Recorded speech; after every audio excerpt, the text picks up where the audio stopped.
This is Steven Diego, and you're now tuned in to Breaking Down the Breakdown. On today's episode, we are going to talk about what it's really like to stay at a psychiatric hospital. Hello, everyone. Welcome in to another episode of Breaking Down the Breakdown with me, Steven Diego. How are y'all doing? I know you guys can't answer me. I wish I could really hear everybody's responses, but you know what? That's okay. I just want y'all to know that somebody out there is truly wondering how everybody is. I was supposed to have a guest today, but we just couldn't meet up. Our schedules were just not working, and that's fine. I'm trying to bring her back for next week. Hopefully it works, because I'm really excited about the things that we're going to talk about. But I'm going to cut right to it, because this is kind of an important episode for me. And I hope you guys feel the same way about this. But I was inspired today because I started noticing a lot more homeless people around the area that I live. And one thing of note, this is kind of heavy, y'all, but one thing of note about these homeless people are they visibly have a mental health disorder or are going through a mental health breakdown. And it's always been kind of one of those situations where it's really hard for me to watch, because I want to help. But when it comes to moments like these, only professionals can truly do a proper job of giving them the help that they need. And unfortunately, there's no hotline, or at least I have no idea if there is a hotline that we can call aside from 911, because, I was Googling it, like how to help out these people or to get them to a shelter or whatever it is. And, they're just call 911. And it's very alarming that in all the searches, it's like me saying I'm trying to help these people, and if these people are being disruptive, call 911. And that is kind of what's really heartbreaking about this entire situation. Are they being disruptive? No. The ones I was seeing were not being disruptive. Can they become disruptive? Absolutely. And we want to get to the point where we're able to help them out before they get to a place where they can become disruptive. And this is what prompted me to want to talk about today's episode, because I myself have stayed at a psychiatric hospital before for what I was going through with my OCD and the psychosis. And I truly believe that a lot of people are afraid of even imagining what it's like to be there.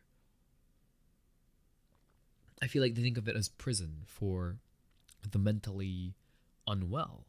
And for a lot of people, they have negative connotations attached to going to one. They're afraid, they're ashamed that people are going to find out they were admitted once upon a time, or they were admitted yesterday, or that they're going next week. And, one of the things for me is I never actually thought I would sit here and talk about this experience, because I felt like, it's not like I'm trying to promote it, right? That's not it at all. All I'm trying to do is I'm trying to encourage people to get the help that they need.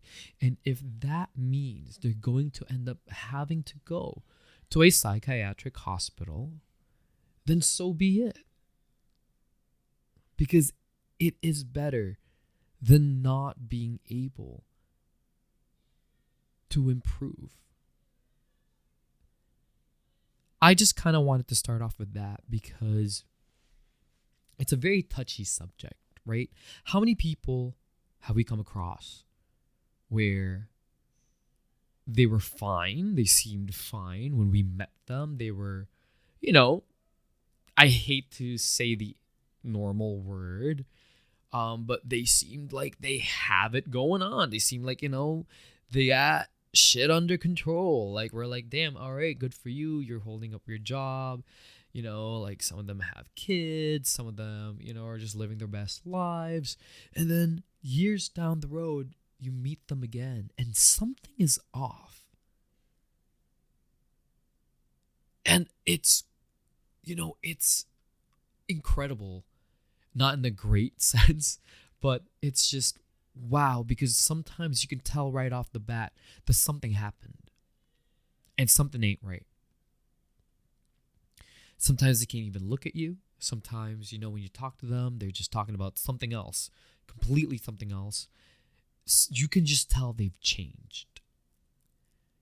And this kind of positions us in this talk, right? It's giving us this position where could we have done something? Could they have done something to prevent this from being what it is now? I can talk about my experiences with going to the Psych Hospital. And, if we go back 6 seasons ago about my story of how I ended up there, I called telehealth because I knew that, it wasn't an immediate emergency, but I was terrified, right? Because I didn't want to hurt anybody. And it was at that point where for me, I felt like if I do this now, my life will never be the same again. And I'm so glad that I did. I'm so glad that I called for help. Not only because when I got there, they actually essentially told me that I was fine because, I was in the right mind to call for help. Which, by the way, still really irked me when they tried to send me home because I didn't know what I was dealing with. But one of my biggest things was if I had never called for help, what would have happened to me? After months, years of therapy, of getting to know myself, I knew I wasn't able to hurt anyone physically. It's not in me. And that's why my immediate reaction was to seek help whenever the intrusive thoughts kind of like came in like strong waves. But I always wondered my quality of life right now. Would I be able to speak about things the way that I do now? Would I be able to still hold my job? Would I be able to still stream, still sing, right? Make content, whatever. And it's like staring into a whole different world. If I did not ask for help, what would have happened to me?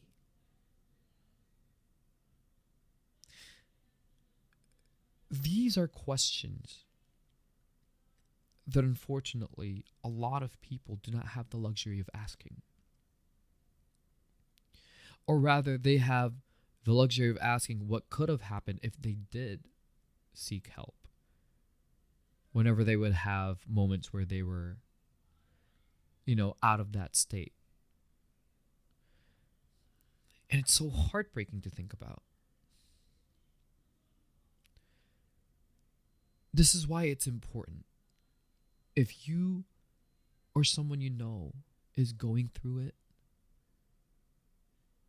please encourage them to seek help. Maybe get them to listen to this episode because I am going to talk about what it's like to be in a psych hospital. But it's not like in the movies. I will tell you that right now. It's not like in the movies. I kind of expected it to be like American Horror Story Asylum or something. I mean, this is just the horror fan in me. I was like, oh no, it's going to be like this. Or even Girl Interrupted with Winona Ryder and Angelina Jolie, right? Like, but it's nothing like that. I guess it also really depends on the kind of disorder that you're going for. They do evaluate before you get in. It's a lengthy process. It's a lengthy interview, right? because they really are trying to figure out why you are going there. And it's a lot trickier for people like me who, voluntarily went, right? But one thing of note was when I first arrived there, they wheeled me in. I remember that. I was all drugged up because, it. Oh man, just recalling it, it's a little triggering. I apologize if this triggers anybody, but I'm being triggered too. Okay, it's all my fault. But I remember being wheeled into my room, and I was terrified. They take your phone away at nighttime. It's more so to help you sleep. I believe it was 10 p.m. Then they take the phones away, and they bring it back to you the next morning anyway. But I remember my first night there, and I was alone in that room, and it's just like a normal hospital room because the psychiatric hospital I went to, actually, it's just a wing in a general hospital here in Toronto. Shout out to 7 West, by the way. I admitted myself to 7 West. The people were fantastic. I got one of the best cares I think I could have ever gotten. I don't know what it's like at other places, but the people that I met, the people who helped me there were very kind and very compassionate, and I feel like it's very important, right? Especially in that line of work. But we see movies sometimes and we think they don't want us to leave. They want to keep us there forever. It's actually not true. They want you out of there like yesterday. Not because they don't want to help you, but because they want to see you succeed. But not just that, but because there are actually people in dire need of these beds. Right? And that was hard to understand for me because when I was going through it, I was not good. I was terrified. I was so scared of hurting others. Now imagine my second night there and they wheeled in someone else to stay in the room with me. I mean, it was a big room, right? So like it does fit 2 beds. And it was this older gentleman. No, I did not make friends with him. I don't know what was going on with him. He wasn't, rowdy or anything. He was very quiet, actually. And being there and observing somebody else go through it allowed me to truly reflect on what I was going through. Now, mind you, for those of you who forgot, right? I talk about this like every episode, right? With my OCD. It's harm OCD. So my intrusive thoughts are violent, right? My intrusive thoughts are, oh, I'm going to go push that person down the stairs. Oh, I'm going to go stab this person. Oh, I'm going to go kill this person. Oh, this, oh, that, right? Like clockwork every 2 minutes, right? Still happens today. That's kind of the thing. That's OCD, right? It never goes away.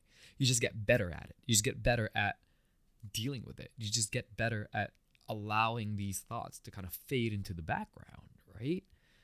And it's been 4 years for me. So I have 4 years of practice, and there are still days where it would really like rattle me. Till this day. There are isolated days where I'm like, fuck, shut up, but not the right approach. You have to be kind to it and to yourself in the process. But so imagine somebody else being wheeled into the room while I'm having these thoughts, knowing what I'm going through. And it made me feel some type of way because for me, it was like, well, shit, like, did they believe anything I was saying? I thought I was going to go kill my best friends. And here's a random stranger? Come on, right?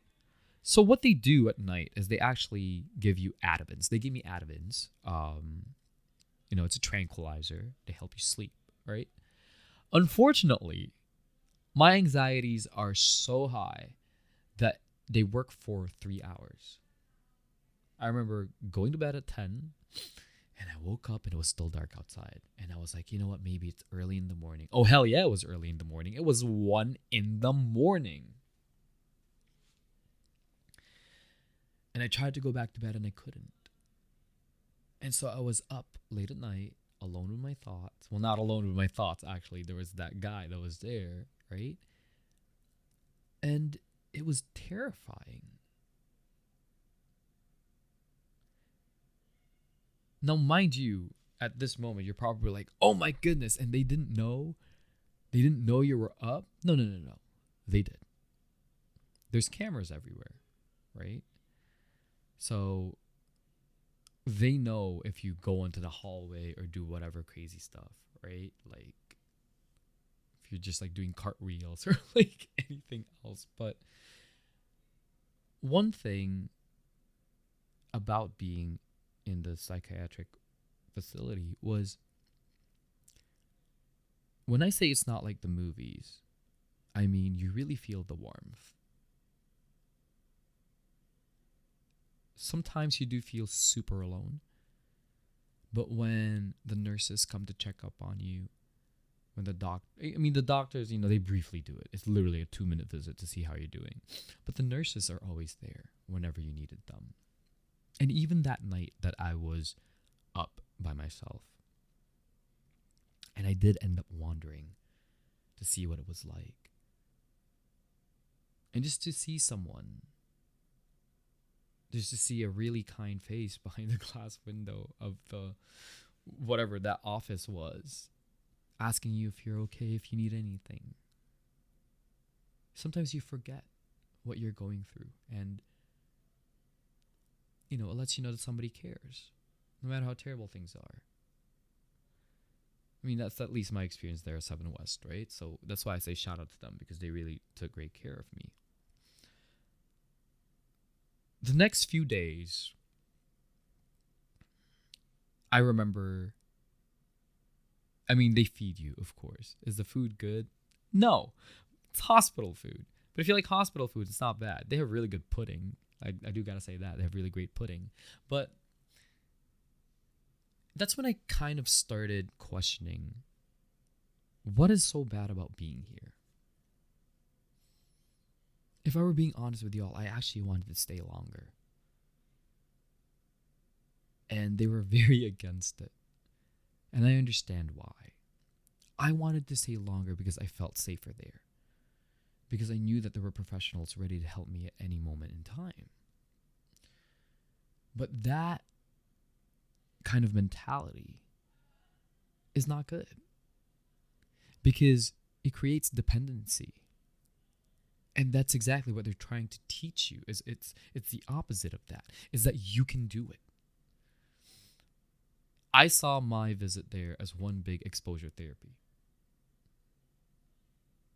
To let me know that through the worst that I've been through, who I truly am inside will always prevail.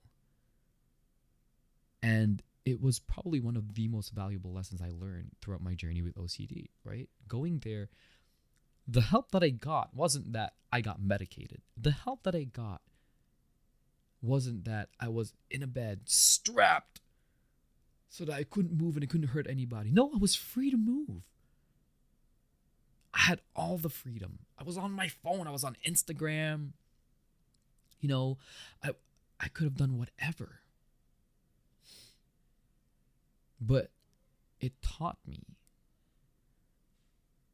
that knowing there was a security blanket there, I was able to function quite well.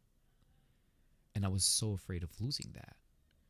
I remember the last day I was there, and the doctor, at this point, they didn't know it was OCD still.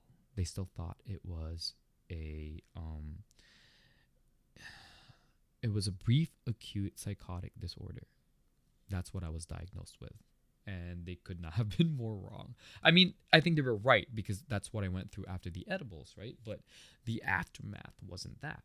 So I was medicated for the wrong things for a while. We'll talk about it another time. But my last day there, I asked them if I could stay, and they said, "You're doing just fine. You were not even supposed to stay here. But you were adamant and you wouldn't leave the hospital." And already in that moment, we knew you were going to be fine. Because people do not fight for something if they're out of it. And that really resonated with me. I caught myself at a good time to recognize that I still needed help, or that I need help, and to actually act on doing that instead of acting on the other things that my intrusive thoughts want me to believe I want to do. I had that luxury of being able to do that. And this is why I wanted to bring that up. This is why I wanted to talk about this. Because at that moment, I threw away my fear of going to be institutionalized. I threw away whatever pride I had left because I was so afraid I was going to be branded as crazy. I was going to be branded as mentally unfit. I thought it was going to affect anything and everything in my life if I went. And I do not regret it 100%. If I had to do it all over again, I would do the same things. I would still fight to be admitted because it taught me a valuable lesson. It allowed me to understand what it's like to truly seek what it is that you need for yourself, especially if you're going through something that you do not understand. A lot of us try to brush these things, sweep these things under the rug, only for it to create a giant dust bunny that'll come to haunt you at night. The moment that you feel like something is off, start looking for help. There is nothing wrong with it. There is nothing wrong with going to a psychiatric facility, a psychiatric hospital. Zero if you need to, because that's what you need to do for yourself to improve your quality of life or to not let it affect it, right? I remember in one of my walks through the hallways of 7 West, because you can hear it, like in the mornings they open the doors, you know. It's not like the movies, guys. It's not dark and drab and just gloomy and dreary. No, windows are open. It's very bright out.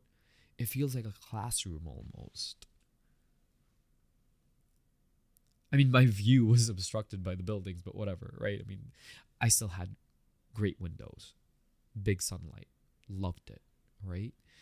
But you can hear through the walls, you can hear through the doors. And it's heartbreaking being there.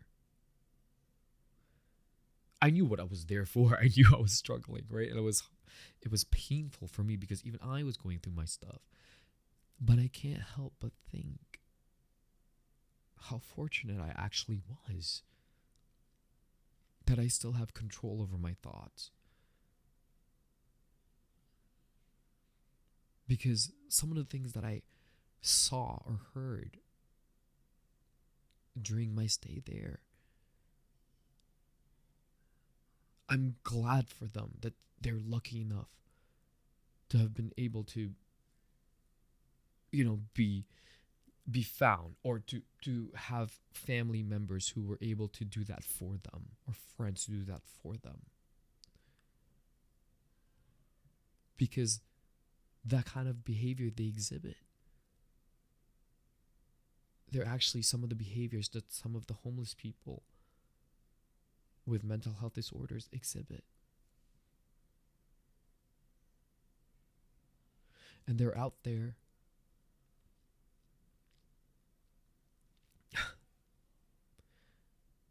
without access to the very things they need the most.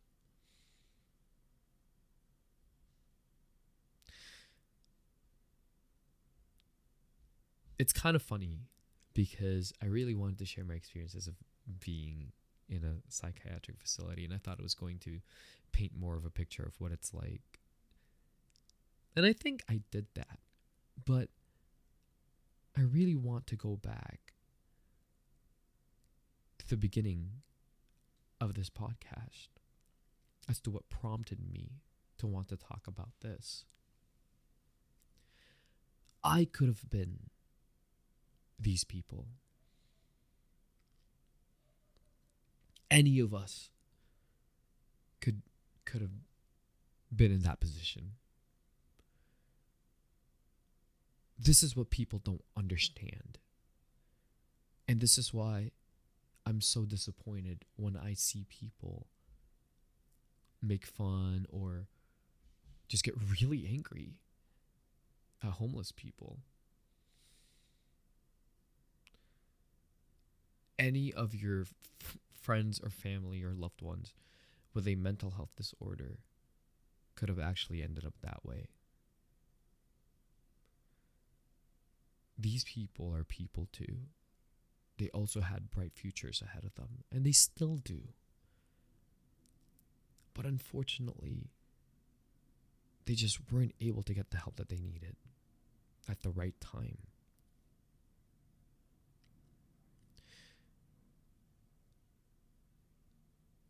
And I guess what I'm trying to do here is I'm trying to ask people to be more compassionate, to be more empathetic instead of sympathetic, when you encounter other people going through this. Not just homeless people, but other people. Because there are people where they have mental breaks and they were fine, and all of a sudden they're not fine. I've been working at Starbucks for 9 years now, and I've seen many people come to the store. They were fine. And then the next week, it's like a completely different person I'm talking to. And then the week after, they were fine. Everybody has mental breaks. You just don't know when it's going to happen sometimes. Or sometimes you do know, but you want to pretend like it's not going to, and it takes over. Ultimately, just to wrap things up, because I know we're running out of time, ultimately, do not be afraid. If this is the kind of help that you need, I encourage it. Especially if you go on your own terms. You get to decide. I mean, they kicked me out earlier, but you get to decide when you want to be there. You get to decide when you are better, how you are feeling. They're not some, like conspiracy theorists like to paint it like they're going to hold you there forever the moment they find out you're going through this. No, stop believing that. They're healthcare professionals. Believe me. And they know how many other people are out there needing their help. And I feel like it's our responsibility for all of us who are able to make decisions for ourselves to do so.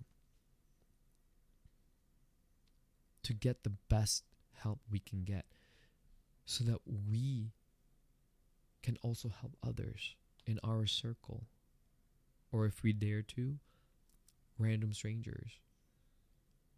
Just please be safe. My goodness, please be safe. I mean, just please assess the situation before you do it, right? Like, again, like with today, there was someone around the vicinity of my workplace that was just circling around, and she was causing a ruckus. And I wanted to go out there. And I did go out there. And I wanted to talk to them. But they weren't even speaking English at this point. They weren't speaking any language at this point. They were just yelling, mumbling random things to themselves. And you don't know if they're in a trance. You don't know if they're there. And the moment you kind of cross paths or touch them, you might startle them and something might happen to you, right? It's these things you got to just watch out for, right? But I'm saying, try to be proactive. You just really never know what people are going through. And if you are going through something and you don't know what you're going through either, but you know it's something, get the help that you need. This has been Breaking Down the Breakdown. If you want to be on the show, we are on Instagram, Breaking Down the Breakdown Pod. Long name. You can email me at breakingdownthebreakdown@outlook.com. But remember, guys, you owe it to yourselves to take care of yourselves and to get the help that you need the most. I will see you guys. Stay kind. Stay compassionate. I love y'all. Goodbye.